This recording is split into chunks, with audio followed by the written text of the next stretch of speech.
पहला प्रश्न क्या है? पहला प्रश्न है सत्यभामा जी नु रूसण की रचना किसने की? ये जो ग्रंथ है सत्यभामा जी नु रूसण, इसकी ग्रंथ की रचना किसने की? बात करते हैं इस प्रश्न की। तो पहला प्रश्न है हमारा, आंसर कमेंट कीजिए। हरिदास जी ने, मीराबाई ने, सहजोबाई ने, दादू दयाल ने। तो ऑप्शन कौन सा सही हो जाएगा हमारा? मीराबाई ने। संत मीराबाई जो थी उन्होंने सत्यभामा जी नुरसन ग्रंथ की रचना की। और इनके मीराबाई के निर्देशन में जो रत्ना खाती थी, रत्ना खाती, उन्होंने किसकी रचना की? तो इन्होंने नरसिंह जीरो नरसिंह जीरो मैरो ग्रंथ की रचना की। ये किस ग्रंथ की रचना की? अगला प्रश्न, दूसरा प्रश्न। दूसरा प्रश्न क्या है अपना? तो दूसरे प्रश्न की बात करते हैं, किस हिंदू माह में गणगौर त्योहार मनाया जाता है? गणगौर त्योहार जो है किस हिंदू माह में मनाया जाता है? आंसर कमेंट कीजिए। भाद्रपद, आश्विन, चैत्र, बैसाख। तो किस माह में गणगौर त्योहार मनाया जाता है? आंसर कमेंट कीजिए। तब तक बात करते हैं गणगौर त्योहार की। तो गणगौर त्योहार को राजस्थान में त्योहारों का अंत माना जाता है। त्योहारों का अंत माना जाता है।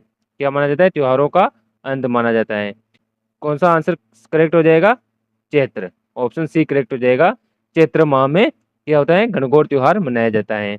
और बात करें इसकी, तो राजस्थान में त्योहारों का आरंभ किसे माना जाता है? आंसर कमेंट कीजिए। बात करते हैं अगले प्रश्न की। तीसरा प्रश्न। तीसरा प्रश्न क्या है अपना? तो घुघरी केवड़ा लोकगीत किस किस क्षेत्र के लोकगीत हैं? घुघरी और केवड़ा जो लोकगीत हैं वो किस क्षेत्र से संबंधित है? मेवात क्षेत्र, पूर्वी क्षेत्र, मैदानी क्षेत्र और मरुस्थलीय क्षेत्र। तो घुघरी केवड़ा जो है वो किस क्षेत्र के लोकगीत हैं? मरुस्थलीय क्षेत्र के। ऑप्शन डी करेक्ट हो जाएगा।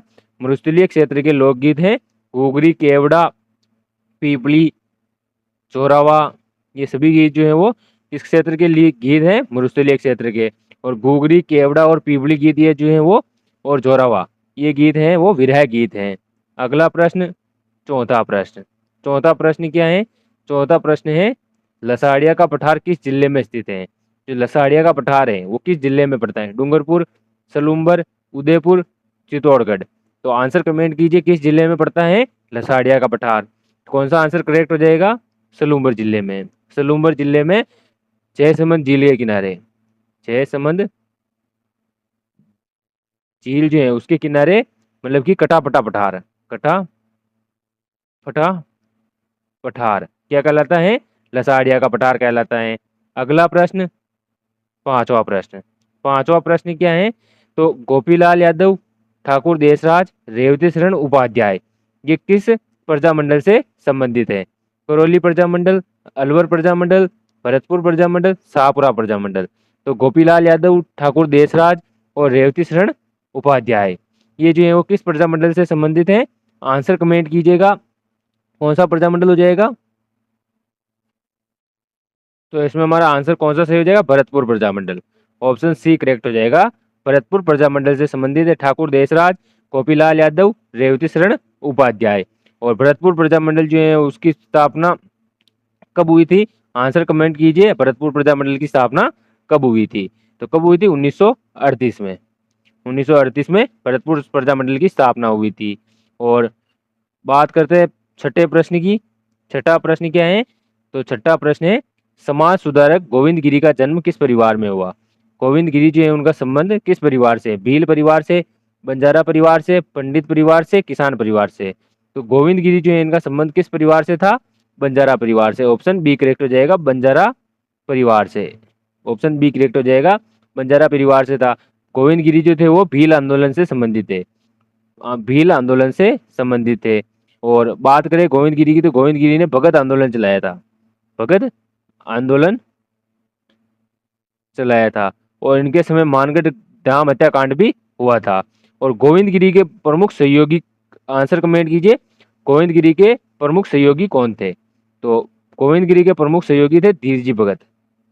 धीरजी भगत, ये जो थे वो गोविंद गिरी के, मतलब कि क्या थे? सहयोगी थे। अगला प्रश्न, सातवां प्रश्न। सातवां प्रश्न क्या है? निम्न में से किस स्वतंत्रता सेनानी को वेल्लूर जेल में कैद किया गया था? कौन सा स्वतंत्रता सेनानी है जिसे वेलूर जेल में कैद किया गया था? अर्जुन लाल सेठी, विजय सिंह पथिक, जय नारायण व्यास, प्रताप सिंह बारट। तो किस स्वतंत्रता सेनानी को वेलूर जेल में कैद किया गया था? तो आंसर कमेंट कीजिए। विजय सिंह पथिक को टोडगढ़ जेल में, टोडगढ़ जेल में, टोडगढ़ जेल में कैद किया गया था।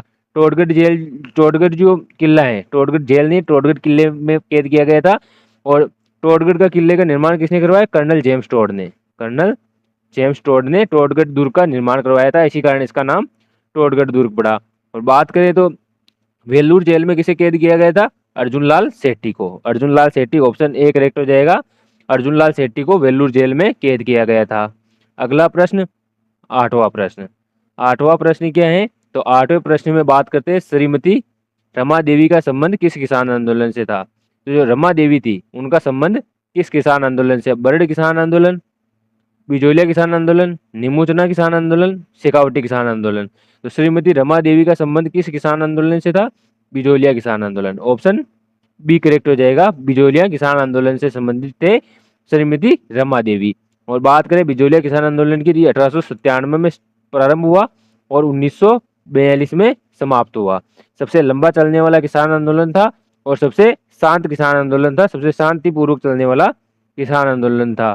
इसमें अहिंसा, कुछ अहिंसा नहीं हुई थी। बात करते हैं नवे प्रश्न की।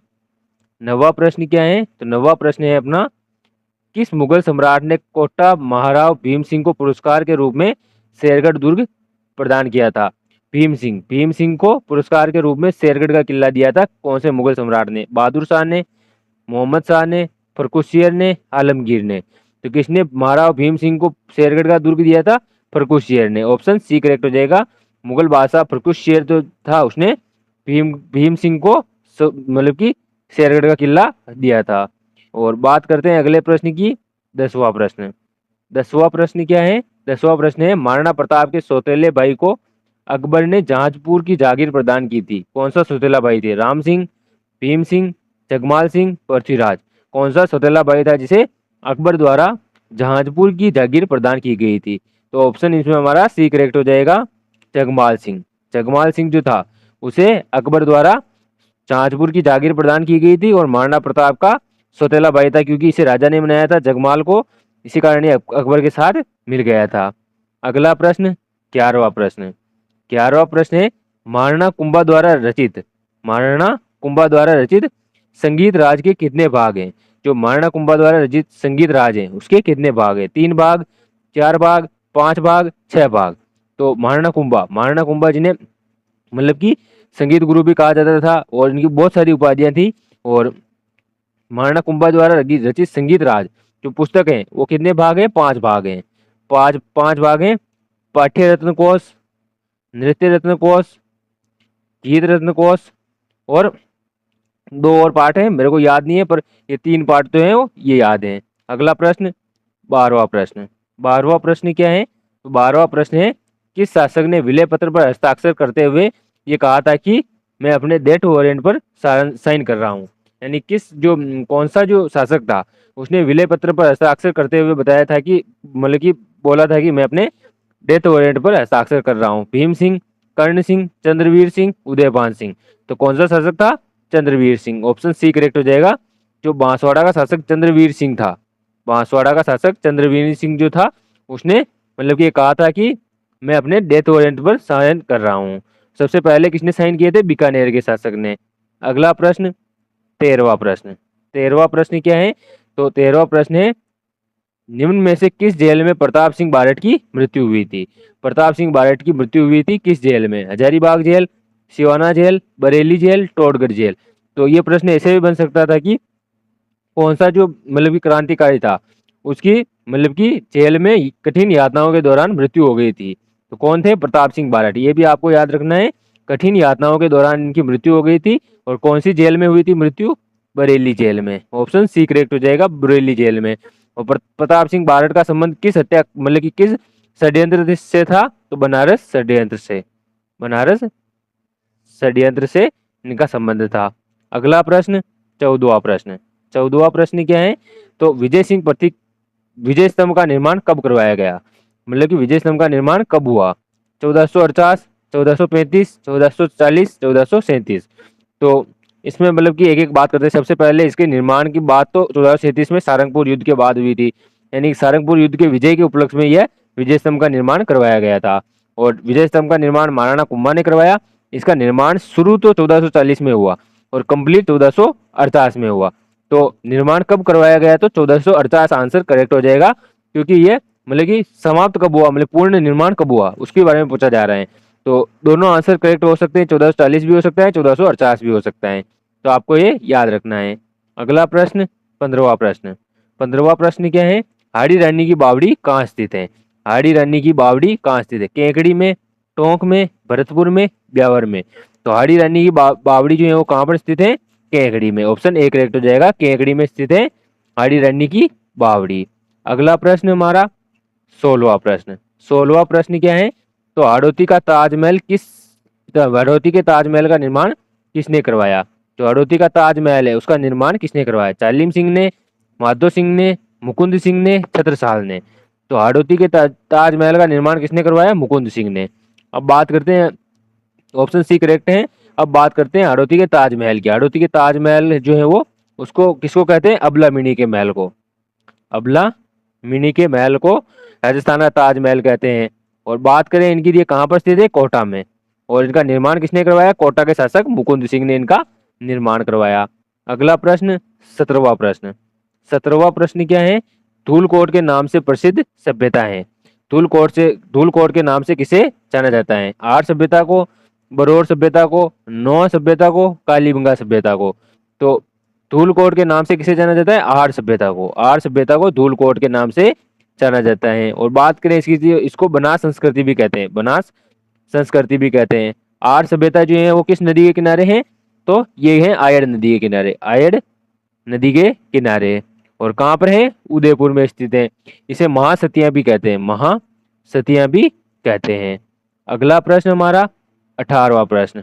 18वां प्रश्न क्या है, गिरी सुमेल का युद्ध कब हुआ था। गिरी सुमेल का जो युद्ध हुआ था वो कब हुआ था, 1542, 1544, 1546, 1548। तो गिरी सुमेल का जो युद्ध हुआ था, गिरी सुमेल का युद्ध वो कब हुआ था, तो ये हुआ था 1544 में। 1544 में हुआ था, 1544 में।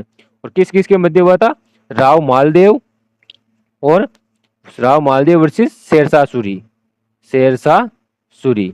आपने वो कथन तो सुना ही होगा कि मैं एक मुट्ठी पर बाजरे के लिए हिंदुस्तान की बादशाहत खो देता। इस युद्ध में जीत के बाद शेरशाह सूरी ने यह कहा था, शेरशाह सूरी जो था उसने ये कहा था कि मैं एक मुट्ठी पर बाजरे के लिए हिंदुस्तान की भी बादशाहत खो देता।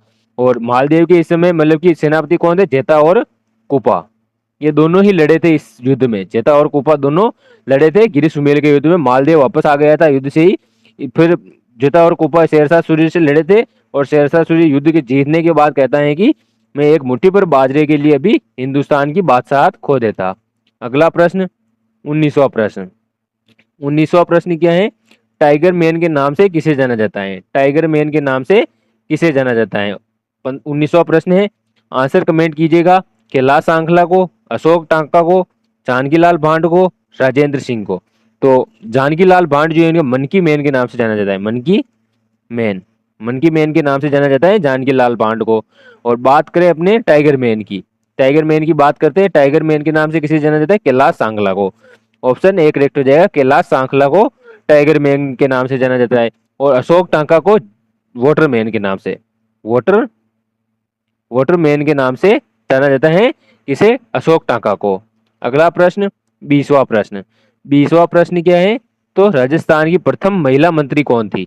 प्रथम महिला मंत्री कौन थी, वसुंधरा राजे सिंधिया, प्रतिभा पाटिल, कमला बेनीवाल, पार्वती गहलोत।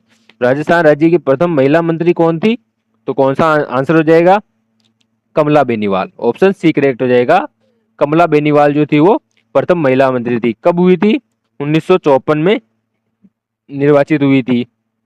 बात करते हैं अगले प्रश्न की, 21वां प्रश्न। 21वां प्रश्न क्या है, राज्य की सबसे ऊंचाई पर स्थित झील कौन सी है। राज्य की सबसे ऊंचाई पर स्थित झील, जयसमंद झील, पिछोला झील, राजसमंद झील, नक्की झील। तो राज्य की सबसे ऊंचाई पर स्थित झील कौन सी है, नक्की झील। ऑप्शन डी करेक्ट हो जाएगा, नक्की झील जो है राज्य की सबसे ऊंचाई पर स्थित झील है। और नकी झील जो है किस जनजाति की पवित्र झील है? गरासिया जनजाति, गरासिया जनजाति की, गरासिया जनजाति की पवित्र झील है। अगला प्रश्न 22वां प्रश्न। 22वां प्रश्न क्या है? 22वें प्रश्न की बात करते हैं। जगन्नाथ कछावा की 32 खंभों की छतरी कहाँ स्थित है? जो जगन्नाथ कछावा है उनके 32 खंभों की छतरी कहाँ स्थित है? बागौर में, आसिंद में, मांडल में, बिजोलिया में। तो जगन्नाथ कछावा जो थे वो किसकी तरफ से लड़े थे? तो ये हल्दी घाटी के युद्ध में, हल्दी घाटी का जो युद्ध हुआ था, हल्दी घाटी के युद्ध में मतलब कि किसकी तरफ से लड़े थे? अकबर की तरफ से, अकबर की तरफ से मतलब कि युद्ध किया था। और इनकी 32 खंभों की छतरी कहाँ पर है? मांडल में। ऑप्शन सी करेक्ट हो जाएगा। मांडल में स्थित है इनकी 32 खंभों की छतरी, ऑप्शन सी करेक्ट हो जाएगा। अगला प्रश्न 23वां प्रश्न। 23वां प्रश्न क्या है? चिड़ियाटूक पहाड़ी पर कौन सा दुर्ग बना हुआ है? 23वां प्रश्न है अपना, चिड़ियाटूक पहाड़ी पर कौन सा दुर्ग बना हुआ है? जयगढ़ दुर्ग, शाहबाद दुर्ग, सज्जनगढ़ दुर्ग, मेहरानगढ़ दुर्ग। तो चिड़ियाटूक पहाड़ी पर कौन सा दुर्ग बना हुआ है? मेहरानगढ़ दुर्ग, ऑप्शन डी करेक्ट हो जाएगा। मेहरानगढ़ दुर्ग जो है वो चिड़ियाटूक पहाड़ी पर बना हुआ है। सज्जनगढ़ दुर्ग बासांद्रा पहाड़ी पर, बासांद्रा बासांद्रा पहाड़ी पर। और जयगढ़ दुर्ग ईगल की पहाड़ी पर, चिल्ला की टिल्ला या फिर ईगल की पहाड़ी पर बना हुआ है।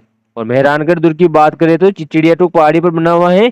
और मेहरानगढ़ दुर्ग जो है, मेहरानगढ़ दुर्ग जो है वो राव जोधा द्वारा निर्मित है। और राव जोधा की पत्नी चश्मा दे, राव जोधा की पत्नी चश्मा दे ने यहाँ पर रानी सागर तालाब का निर्माण करवाया था। रानी सागर तालाब मेहरानगढ़ दुर्ग में भी स्थित है और उसका निर्माण चश्मा दे ने करवाया था। अगला प्रश्न 24वां प्रश्न। वेली कृष्ण रुक्मणी री रचना किस दुर्ग में हुई थी? जो वेली कृष्ण रुक्मणी री रचना है वो किसकी रचना है? पृथ्वीराज, पृथ्वीराज राठौड़ की, पृथ्वीराज राठौड़ की। और कर्नल जेम्स स्टोर ने इसके बारे में क्या कहा था? वेली कृष्ण रुक्मणी के बारे में, ये रचना जो है वो हमें 10,000 घोड़ों के हॉर्स पावर जितनी ताकत देती है इस ग्रंथ में। और ये किस दुर्ग में इसका मतलब की रचना हुई?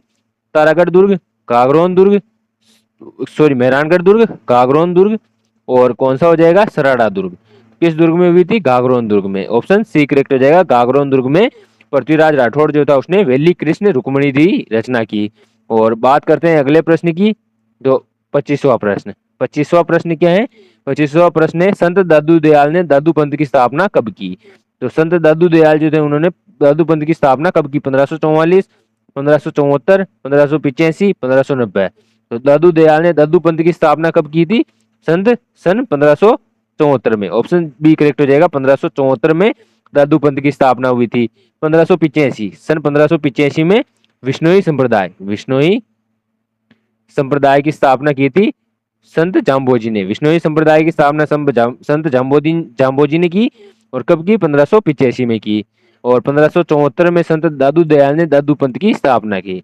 और संत दादू दयाल को राजस्थान का कबीर कहा जाता है, राजस्थान का कबीर। अगला प्रश्न 26वां प्रश्न। 26वां प्रश्न क्या है? राजस्थान का जलियांवाला बाग हत्याकांड किसे कहा जाता है? राजस्थान का जलियांवाला बाग हत्याकांड किसे कहा जाता है? नीमूचना हत्याकांड, मानगढ़ धाम हत्याकांड, सीकरगंज हत्याकांड, रास्तापाल हत्याकांड। राजस्थान का जलियांवाला बाग हत्याकांड किसे कहा जाता है? मानगढ़ धाम हत्याकांड को। कब हुआ था?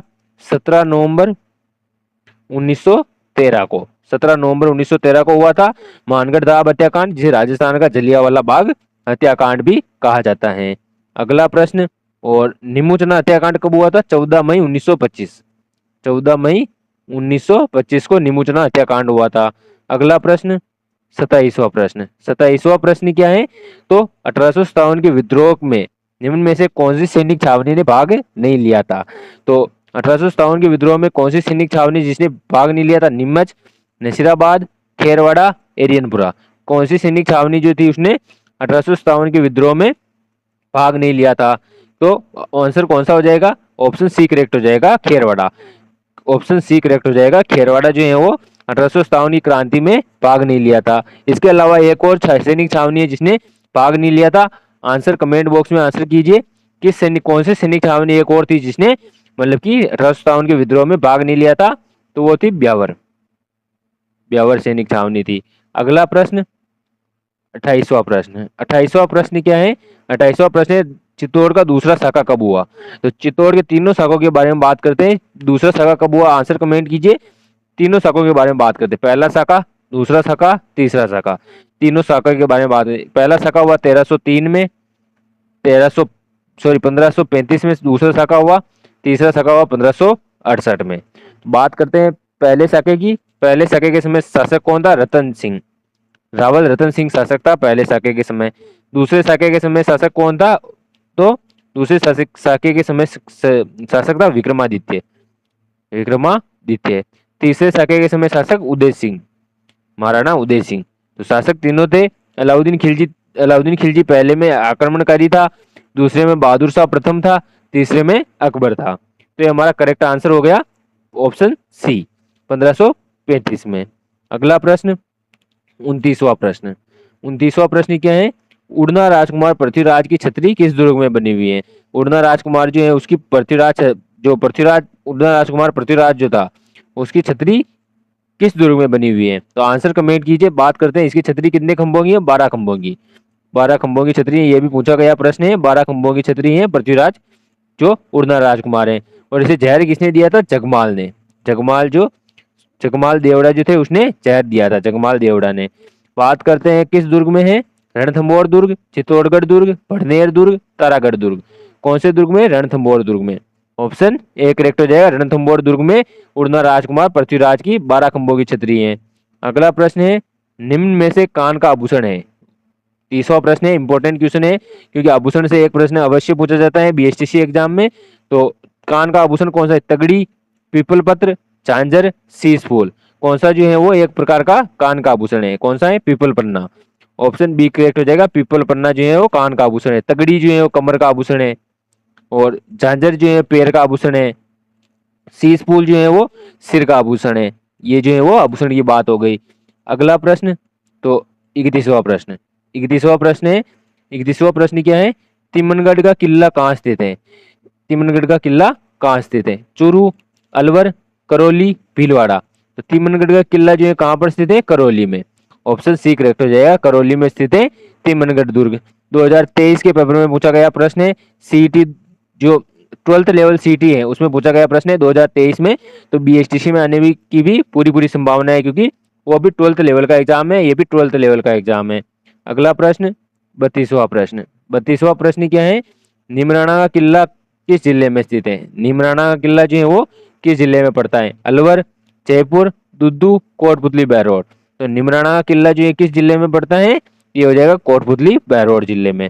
ऑप्शन डी करेक्ट हो जाएगा, निमराना का जिला जो है कोटपुतली बहरोड जिले में पड़ता है। और बात करते हैं अगले प्रश्न की, 33वां प्रश्न। 33वां प्रश्न क्या है? तो मुगल अधिपत्य के बाद सिवाना दुर्ग का परिवर्तित नाम क्या रखा गया? सिवाना जो दुर्ग था उसका परिवर्तित नाम क्या कर दिया था अलाउद्दीन खिलजी ने? एक अलाउद्दीन खिलजी जो था उसने परिवर्तित नाम क्या किया था? मोहम्मदाबाद, मोमिनाबाद, खिजराबाद, खेराबाद। तो मुगल अधिपत्य के बाद सिवाना दुर्ग का परिवर्तित नाम क्या किया था? खेराबाद। ऑप्शन डी करेक्ट हो जाएगा, खेराबाद जो है वो किया था। और चित्तौड़गढ़ का परिवर्तित नाम क्या किया था? तो चित्तौड़गढ़ का परिवर्तित नाम किया था उसने खिजराबाद। खिजराबाद जो था वो चित्तौड़गढ़ का परिवर्तित नाम था अलाउद्दीन खिलजी द्वारा चित्तौड़ का। बात करें अगले प्रश्न की, मोहम्मदाबाद। मोहम्मदाबाद जो उदयपुर का नाम रखा था, किसने रखा था? अकबर ने। अकबर ने उदयपुर का परिवर्तित नाम रखा था मोहम्मदाबाद। अगला प्रश्न 34वां प्रश्न। 34वां प्रश्न क्या है? लांगुरिया गीत का संबंध है। लांगुरिया गीत का संबंध किस लोक देवी से? शिला माता, बाण माता, जीण माता, केला देवी। आंसर कमेंट कीजिए। तब तक बात करते हैं जीण माता। जीण माता के गीत सबसे लंबे गीत है, राजस्थानी लोक साहित्य में सबसे लंबे गीत हैं। और इनके गीतों को क्या कहते हैं? चीरजा। चीरजा इनके गीतों को कहा जाता है। बात करते हैं इसमें तो लांगुरिया गीत का संबंध किससे है? तो ये हो जाएगा केला देवी से। ऑप्शन डी करेक्ट हो जाएगा, केला देवी से संबंधित है लांगुरिया गीत। अगला प्रश्न 35वां प्रश्न। 35वां प्रश्न क्या है? तो परब्रह्म संप्रदाय किसने प्रारंभ किया? परब्रह्म संप्रदाय का संस्थापक कौन है? दादू दयाल, जसनाथ जी, चांबोजी, अगरदास जी। तो परब्रह्म संप्रदाय के संस्थापक कौन है? दादू दयाल। ऑप्शन ए करेक्ट हो जाएगा, दादू दयाल जो है वो परब्रह्म संप्रदाय के संस्थापक हैं, जिसे दादू संप्रदाय भी कहा जाता है, दादू संप्रदाय भी कहा जाता है। और बात करते हैं अगले प्रश्न की, तो 36वां प्रश्न। 36वां प्रश्न क्या है? तो 36वां प्रश्न है, पाबू जी के भक्तों द्वारा कौन सा नृत्य किया जाता है? पाबू जी के जो भक्त हैं वो कौन सा नृत्य करते हैं? लंगूरिया नृत्य, तेरह ताली नृत्य, चरी नृत्य, थाली नृत्य। तो पाबू जी के भक्तों द्वारा कौन सा नृत्य किया जाता है? थाली नृत्य। ऑप्शन डी करेक्ट हो जाएगा। थाली नृत्य जो है वो पाबू जी के भक्तों द्वारा किया जाता है। तेरह ताली नृत्य कामड़ जाति के लोग करते हैं। रामदेव जी की आराधना में कामड़ जाति के लोग करते हैं कौन सा लोक नृत्य? तेरह ताली नृत्य। लंगूरिया नृत्य अभी हमने बात की केला देवी की आराधना में।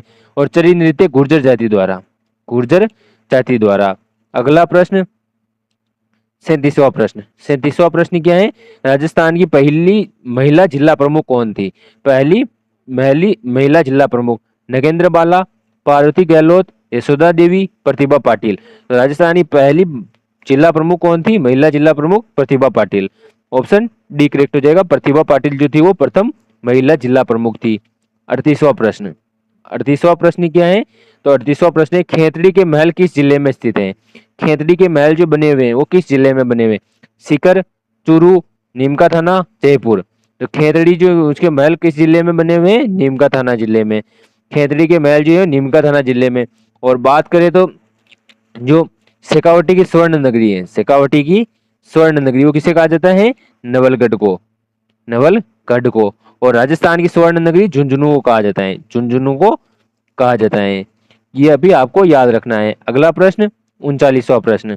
39वां प्रश्न क्या है? राजस्थान का वेल्लोर किसे कहा जाता है? राजस्थान का वेल्लोर किस दुर्ग को कहा जाता है? किराड़ू, भंडदेवरा, मातृकुंडिया, भैंसरोडगढ़।